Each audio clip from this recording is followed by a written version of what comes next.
Hi everyone, today we're going to be converting to decimal. So if you're given a fraction or a mixed number or even a percent, how do you change it to a decimal so you can do stuff with it later?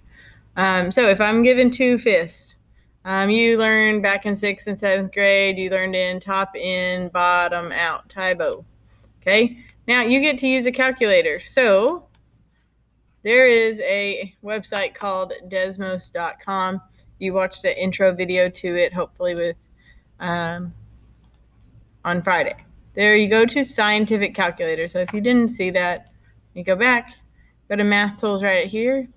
Scientific calculator will give you exponents and square root signs and pi and all the loveliness, percent, and even a fraction over here in the right corner. Okay, so if I have 2/5, there's two ways you can do this. I'm going to click this one that says A over B.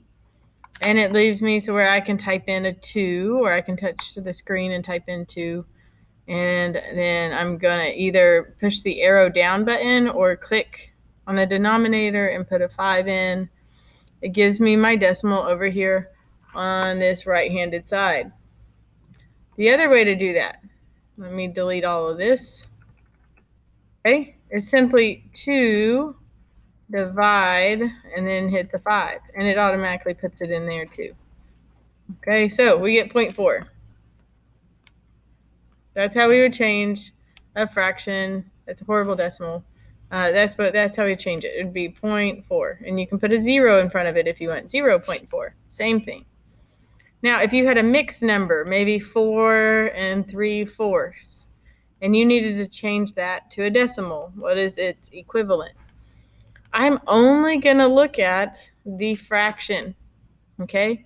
This whole number is just going to follow later on over here. And if you want to, we can already write it with 4 and then a decimal, and we'll add in what that 3/4 means. So I'm going to go back to Desmos, my calculator. I'm going to hit delete and figure that out. Now it's 3 divided by 4. So 3, and I'm going to hit divide by 4. So 0.75.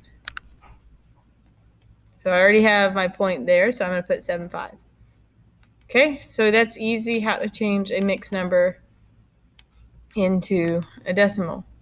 If you're given a percent, there's lots of different options. So maybe you're given 17%. Okay, to change it to a decimal, you can divide by 100. Okay, one option is to divide by 100. The other option, if you wanted to, is move your decimal place 2 places to the left. And then it's going to be like a little arrow 2 places left. And what I mean by that is I'm going to start at the end of my number because it's 17. There's no decimals. Start at the end of the number, move it 2 places to the left.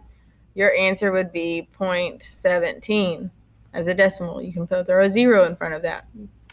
But there is 17% as a decimal. Same thing if you are given 250%. Okay, start with your decimal. You can either divide by 100 or you can move it 2 places over, and your equivalent is 2.5. You can write that 0 on the end. You don't have to, but 2.5. Okay. And the last option is sometimes you'll just be given 7% or 4% or just a single digit.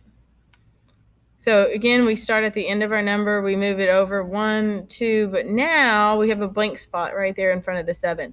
That's where we go back in and we fill in with a 0. So our equivalent is 0.07.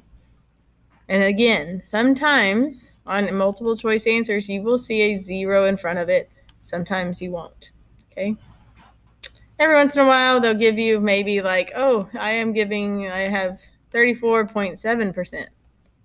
They already gave you a decimal in your problem. You have to start at that decimal. Move it over 2 places. Your decimal equivalent is 0.347.